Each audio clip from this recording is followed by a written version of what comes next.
ওলামা একরাম একজন প্রধানমন্ত্রীর আহ্বানে যেভাবে ছুটে গেলেন এবং নিজেকে খুব প্রশান্তি অনুভব করলেন, অনেকে তাদের সম্মানিত করছেন যে আল্লাহ, বিশাল ব্যাপার, মাননীয় প্রধানমন্ত্রী দাঁড়িয়ে তাদের কথা শুনেছেন, তিনি প্রধানমন্ত্রীর সাথে কথা বলেছেন, প্রধানমন্ত্রীকে সামনে রেখে কথা বলেছেন, এটা প্রশংসার যোগ্য। কিন্তু প্রশ্ন হলো, ওলামা একরাম তো ওই আসনে থাকার কথা, কোন অবস্থাতেই তো একজন প্রধানমন্ত্রী যিনি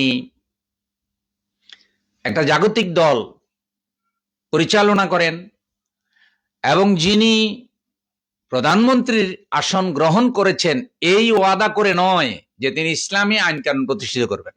আপনাদের দ্বারা ইসলাম জায়গায় জায়গায় আক্রান্ত হচ্ছে।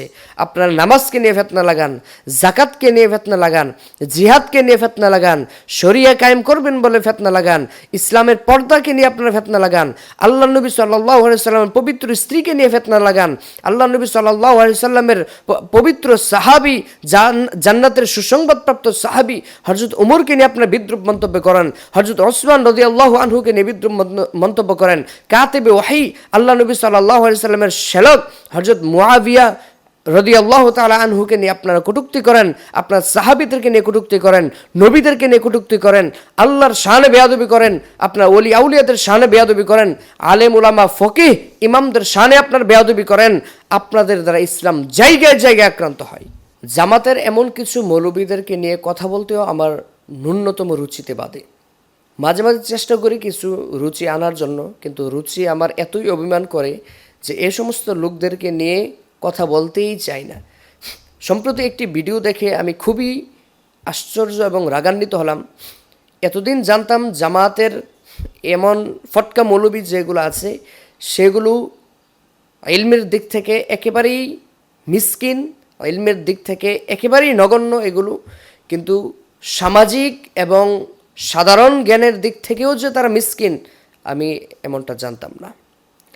জামাতের এই মৌলবী, আমি অবশ্য নাম নিতে চাই না, প্রধানমন্ত্রীর কার্যালয়ে ইফতার মাহফিলে কওমি উলামায়ে কেরামদের মাঝখানে রাজনৈতিক এবং অরাজনৈতিক ব্যক্তিদের আগমনকে কেন্দ্র করে যে কটূক্তি করেছেন, তার কেন্দ্র হলো প্রধানমন্ত্রী জনাব তারেক রহমান একটি জাগতিক দলের প্রধানমন্ত্রী এবং তিনি প্রধানমন্ত্রী হয়েছেন এই অঙ্গীকার করে নয় যে তিনি ইসলাম মোতাবেক রাষ্ট্র পরিচালনা করবেন, ইসলামী শরিয়া মোতাবেক রাষ্ট্র পরিচালনা করবেন। এই দুইটি অভিযোগ, রাজনৈতিক দলের, জাগতিক দলের প্রধানমন্ত্রী তিনি শরিয়া, আর দ্বিতীয়ত হলো শরিয়া মোতাবেক তিনি রাষ্ট্র পরিচালনা করবেন না। আমি এই ফটকা মৌলবীকে বলতে চাই, মৌলবী সাহেব, 5ই আগস্টের পরে আপনারা খুব প্রচার করেছিলেন বিএনপি ইসলাম বিরোধী, বিএনপি শরিয়া আইন মানে না, বিএনপি শরিয়া বিরোধী, কোরআন হাদিস বিরোধী। 7 বিভাগে 7টি সমাবেশ করেছেন, সেখানে খুবই জোরের সাথে বলেছেন ইসলাম দ্বারা রাষ্ট্র পরিচালনা করবেন, শরিয়া মোতাবেক রাষ্ট্র পরিচালনা করবেন। মাঝখানে আবার আমেরিকা এবং ভারতের প্রেসক্রিপশনে উল্টায় গেলেন কেন? আপনাদের রাজনীতির এখন চাবিকাঠি আমেরিকার ভারতের কাছে। আপনারা কি ইসলাম পরিচালনা করবেন, কি ইসলাম দ্বারা রাষ্ট্র কায়েম করবেন? আপনাদের নির্বাচনের আগেই আপনাদের মুখোশ জাতির নিকট প্রকাশ হয়ে গিয়েছে, আপনাদের মুখোশ উন্মোচিত হয়ে গিয়েছে জাতির নিকট। আপনারা গোটা জাতির সাথে প্রতারণা করেছেন, গোটা জাতির সাথে আপনারা বেঈমানি করেছেন, গোটা জাতিকে আপনারা বিভ্রান্ত করেছেন, গোটা জাতিকে আপনারা বলেছেন শরিয়া চান, শরিয়া দ্বারা রাষ্ট্র পরিচালনা করতে চান। এই কথা বলে বলে গোটা জাতিকে আপনারা একটি ভোট ব্যাংক কালেকশন করতে চেয়েছেন। কিন্তু জাতি বুঝে গেছে, ফেসবুকে আপনারা প্রধানমন্ত্রী হয়ে গিয়েছেন, ইউটিউবে আপনারা প্রধানমন্ত্রী হয়ে গিয়েছেন, আপনারা আপনাদের জরিপে 250 সিট নিয়ে গেছেন, 200 সিট নিয়ে গেছেন, আপনাদের জরিপে রাষ্ট্র ক্ষমতায় আপনারা চললেই গেছেন। কার পাশা কার টেবিলে চলে গেছে, খেলা যে চলছে কোন লেভেলে, কিন্তু আমরা আসলেই বুঝতে পারছি 12 তারিখ রাতে যে খেলাটা আসলে কোন লেভেলে চলছে। দেশের মানুষ আপনাদেরকে উচিত শিক্ষা দিয়েছে। আপনার 11টি দল বিএনপির বিরুদ্ধে এভাবে অপপ্রচার চালিয়ে ইসলামের নামে অপরাজনীতি করে, ইসলাম কায়েম করবেন বলে প্রতারণা করে, শরিয়া কায়েম করবেন বলে জাতির সাথে প্রতারণা করে যে সুযোগটুকু নিতে চেয়েছিলেন, এই গোটা দেশের মানুষ সেই সুযোগের সদ্ব্যবহার করেছে। আপনাদেরকে উচিত শিক্ষা দিয়েছে। বলতে চাই, আপনারা এমন প্রতারণা থেকে বেরিয়ে আসেন। এই প্রতারণার আশ্রয় থেকে আপনারা চলে যান। দেখবেন দেশের মানুষ আপনাদেরকে গ্রহণ করে নেবে, আপনাদের ভালো কাজগুলা দেশের মানুষ অ্যাকসেপ্ট করবে। আর যদি ইসলামের নামে অপব্যাখ্যা করেন, কাউকে দালাল বানান, আবার আপনারা দালাল থেকে বের হয়ে যান, অন্যকে দালালের মধ্যে বের করেন, এরকম যদি করতে থাকেন তাহলে আপনাদের ভবিষ্যৎ খুবই অন্ধকার।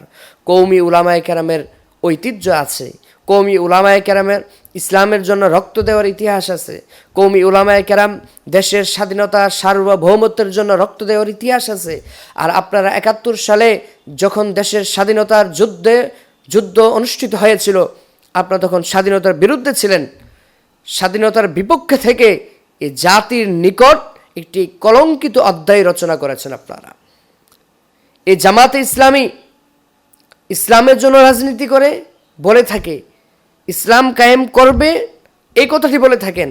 আমি গোটা জাতির নিকট চ্যালেঞ্জ করলাম, গোটা দেশের মানুষের সামনে জামাত ইসলামীকে আমি চ্যালেঞ্জ করলাম, জনাব মওদুদী সাহেবের তিনার জন্মের পর থেকে, অর্থাৎ তিনি জামাত ইসলামকে যখন জন্ম দিয়েছিলেন সেখান থেকে নিয়ে এই পর্যন্ত শুধু ইসলামের জন্য আপনারা কি করেছেন, ইসলামের কল্যাণার্থে কি কি কাজ করেছেন, এমন একটি কাজের তালিকা আপনারা দেন। আপনারা জেল খেটেছেন, জুলুমের শিকার হয়েছেন, ফাঁসির মঞ্চে গিয়েছেন, দেশান্তরিত হয়েছেন, সব সত্য। তবে শুধু ইসলামের জন্য নয়, বরং ইসলামের নাম দিয়ে অপরাজনীতি করার জন্যে। আপনার দেশ স্বাধীনতা বিরোধী মামলায় আপনার জেলে গিয়েছেন, আপনার রাজাকার ট্যাগ লাগানো হয়েছে, রাজাকারের সাথে সংশ্লিষ্টতা আছে বিদায় রাষ্ট্র আপনাদেরকে কখনো কখনো বেইনসাফি করেছেন, কখনো কখনো সঠিক বিচার করেছেন, সেটা আমরা বলতে চাই না।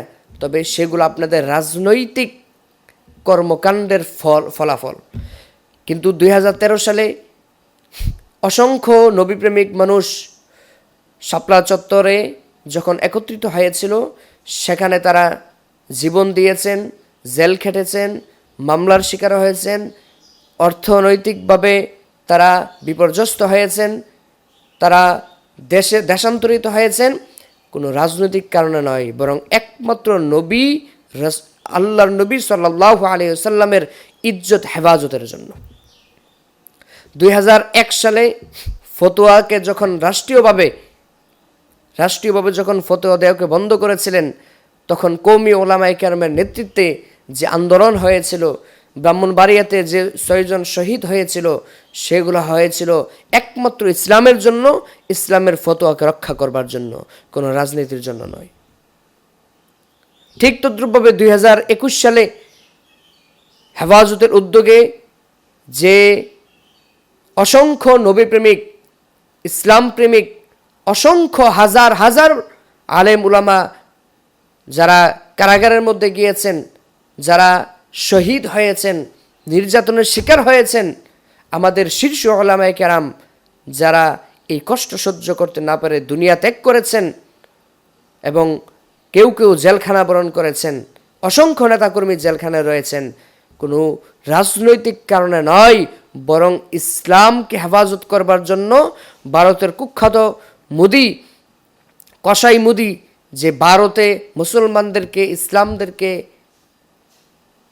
নিশ্চিহ্ন করবার লক্ষ্যে পদক্ষেপ নিয়েছিল, সেই মোদির আগমনকে ঠেকানোর জন্যে। এমন স্পেসিফিকলি ইসলামের জন্য আপনারা কি করেছেন এমন একটি তালিকা আমাদেরকে জাতির নিকট প্রকাশ করুন। চ্যালেঞ্জ করলাম, আপনাদের এমন কোনো কার্যক্রম নাই, যদি থেকেও থাকে সেগুলোর পিছনে আপনাদের স্বার্থ, আপনাদের ক্ষমতার জন্য, ক্ষমতার অর্জনের জন্য আপনারা সেগুলো করেছেন। সুতরাং কওমিদেরকে কটাক্ষ করবার আগে, কওমিদেরকে নিয়ে কোনো বিদ্রূপ মন্তব্য করার আগে আপনাদের ইতিহাস দেখবেন। আপনাদের গাদ্দারির, মুনাফিকির ইতিহাস আপনারা যাচাই করবেন। কওমি উলামায়ে কেরাম বিএনপির সাথে দালালি করতে যায় নাই, বরং দেখেছে বিএনপি জাগতিক দল, সেকুলার দল, কিন্তু বিএনপির দ্বারা ইসলামের আকীদাগত কোনো সমস্যা হবে না, ক্ষতিগ্রস্ত হবে না। আপনাদের দ্বারা ইসলাম জায়গায় জায়গায় আক্রান্ত হচ্ছে।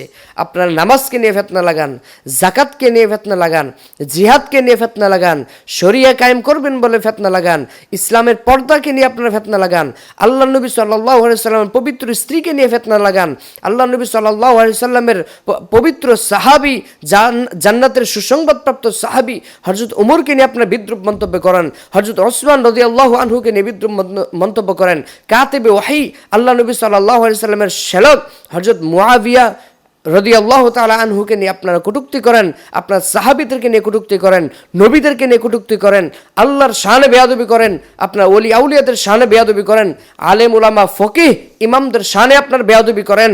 আপনাদের দ্বারা ইসলাম জায়গায় জায়গায় আক্রান্ত হয়।